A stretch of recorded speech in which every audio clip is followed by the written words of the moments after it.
हम कितनी भी बड़ी बड़ी बातें कर ले कि आज के टाइम में बेटी में और बेटा में कोई फ़र्क नहीं है, लेकिन आज भी हमारे समाज में ऐसे बहुत सारे लोग हैं जिन्हें ऐसा लगता है कि घर में बेटे का जन्म होना बहुत ज़्यादा ज़रूरी है। अगर बेटा नहीं हुआ तो बुढ़ापे में देखभाल कौन करेगा, अंतिम संस्कार कौन करेगा।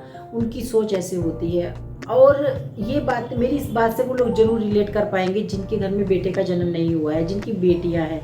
बेशक पेरेंट्स को कभी भी एहसास नहीं होता है कि हमारे बेटा है या बेटी है, वो अपने बच्चों को उतना ही प्यार करते हैं, लेकिन आसपास के जो लोग होते हैं, घर परिवार वाले होते हैं, रिश्तेदार होते हैं, वो ज्ञान बांटने के लिए काफ़ी होते हैं कि नहीं, बेटा तो होना बहुत ज़रूरी है, बुढ़ापे में देखभाल कौन करेगा, अंतिम संस्कार कौन करेगा। ऐसी ऐसी बातें आप लोगों ने बहुत सुनी होंगी। अगर आपने भी ऐसा सुना तो आप मुझे कमेंट सेक्शन में ज़रूर बताइएगा। आज की कहानी है सुरेश की कहानी और नीरज की कहानी। सुरेश और नीरज दोनों बचपन से एक ही सोसाइटी में रहते थे, एक ही साथ स्कूल में पढ़ते थे। धीरे धीरे करके टाइम बीतता चला जाता है और दोनों की जॉब भी बाय चांस एक ही शहर में लग जाती है। दोनों की दोस्ती चलती रहती है, दोनों आपस में मिलते जुलते रहते हैं, फ़ोन पे बातें करते रहते हैं। ऐसे करके टाइम बीतता चला जाता है। सुरेश की शादी हो जाती है। जब सुरेश की शादी हो जाती है तो मिलना थोड़ा सा कम हो जाता है और फ़ोन पे बातें चलती रहती है। फिर टाइम बीतता चला जाता है। फिर नीरज की भी शादी हो जाती है। नीरज की भी शादी हो जाती है। दोनों अपने अपने परिवार में गृहस्थी की जिम्मेदारियों में उलझ जाते हैं और दोनों का मिलना जुलना थोड़ा कम हो जाता है। फ़ोन पे कभी कभार बातें हो जाती हैं। ऐसे करते करते टाइम बीतता चला गया। बहुत लंबा टाइम दोनों को मिले हुए हो जाता है। तो एक दिन सुरेश के यहाँ पर कोई फंक्शन होता है। वो नीरज को विद फैमिली इन्वाइट करता है कि चलो इस बहाने हम दोस्तों का और हमारे परिवार वालों का मिलना भी हो जाएगा। नीरज भी बहुत खुश होता है। नीरज अपने परिवार के साथ में सुरेश के घर फंक्शन में जाता है। सुरेश के पत्नी है, 2 बेटे हैं। नीरज की पत्नी और दोनों बेटियां हैं। जब दोनों आपस में मिलते हैं, दोनों बहुत खुश होते हैं। दोनों अपने अपने परिवार को एक दूसरे से मिलवाते हैं। बातचीत करते करते सुरेश नीरज से पूछता है कि क्या तुम्हारी 2 बेटियां ही हैं। नीरज ने कहा हाँ, मेरी 2 बेटियां ही हैं। तो सुरेश बोलता है कि क्या तुम्हें कभी बुरा नहीं लगता कि मेरे बेटा नहीं है। नीरज ने कहा नहीं, मुझे बिल्कुल भी बुरा नहीं लगता है, मेरी 2 बेटियां हैं। मैं अपनी बेटियों की परवरिश बिल्कुल वैसे ही कर रहा हूँ जैसे तुम अपनी बेटों की कर रहे हो, और मेरी बेटियां भी मुझे उतना ही प्यार करती हैं। लेकिन सुरेश को लगता है कि नहीं नीरज, तुम्हें आज ऐसा लग रहा है, लेकिन एक दिन ऐसा आएगा जब तुम्हें पता चलेगा कि नहीं, बेटा होना कितना ज़रूरी है। बुढ़ापे में बेटा ही देखभाल करता है। बेटियां तो शादी हो जाएगी और ससुराल चली जाएगी, तब तुम्हें बहुत अकेलापन फील होगा, तब तुम्हें मेरी बात याद आएगी कि नहीं, बेटा तो होना ही चाहिए। नीरज उसकी बात को हंसी मजाक में टाल देता है और पूरे फंक्शन को एंजॉय करके अपने घर चला आता है। ऐसे करते करते टाइम बीतता चला जाता है। कई साल बीत जाते हैं। एक दिन सुरेश नीरज की बेटी की अखबार में फ़ोटो देखता है। उसे भी बहुत अच्छा लगता है। वो सोचता है कि चलो आज मैं नीरज के घर जाता हूँ उसको बधाई देने के लिए। सुरेश नीरज के घर जाता है। नीरज भी बहुत खुश होता है। बातें करते करते नीरज सुरेश को बताता है कि मेरी एक बेटी डॉक्टर बन चुकी है और एक बेटी ने आईआईटी किया था और उसे एक बहुत बड़ी कंपनी में जॉब लगी है।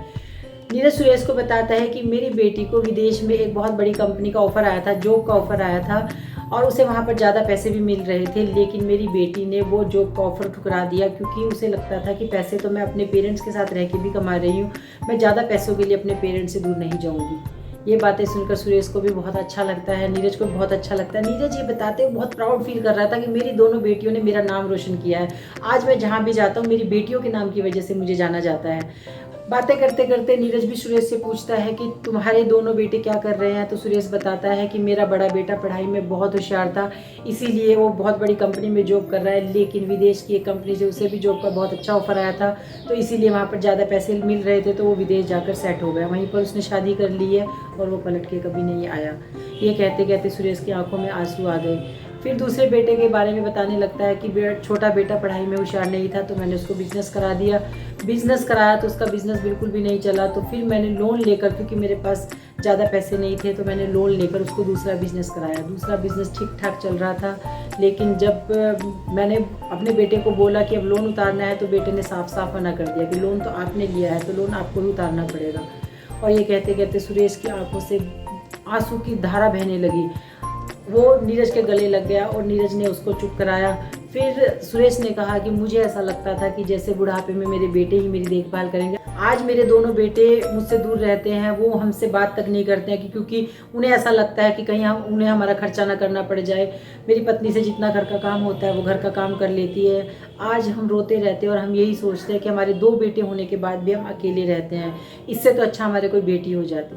नीरज सुरेश को गले से लगा लेता है और चुप कराता है। फिर उसके बाद सुरेश नीरज को बोलता है कि मुझे ऐसा लगता था कि बेटे तो बुढ़ापे का सहारा होते हैं, बुढ़ापे में बेटे ही देखभाल करते हैं, लेकिन मैं बिल्कुल गलत था।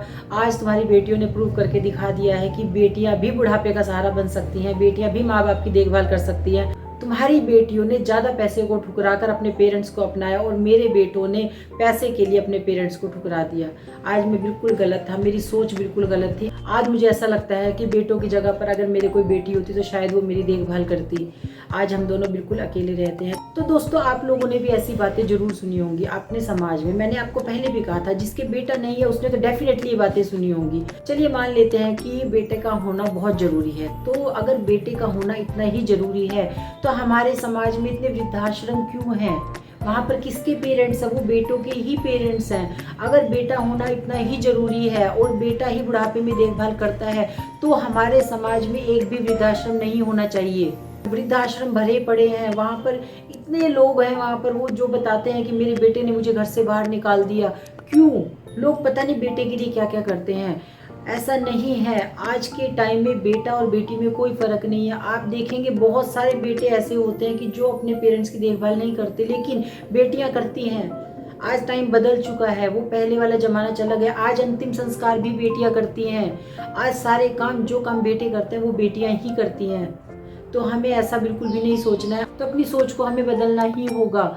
जब हम ये सोच बदलेंगे तभी अबॉर्शन जैसे काम भी रुकेंगे। आज भी चोरी छुपे सब काम होते हैं, आज भी अबॉर्शन जैसे काम होते हैं, क्योंकि बेटी किसी को नहीं चाहिए।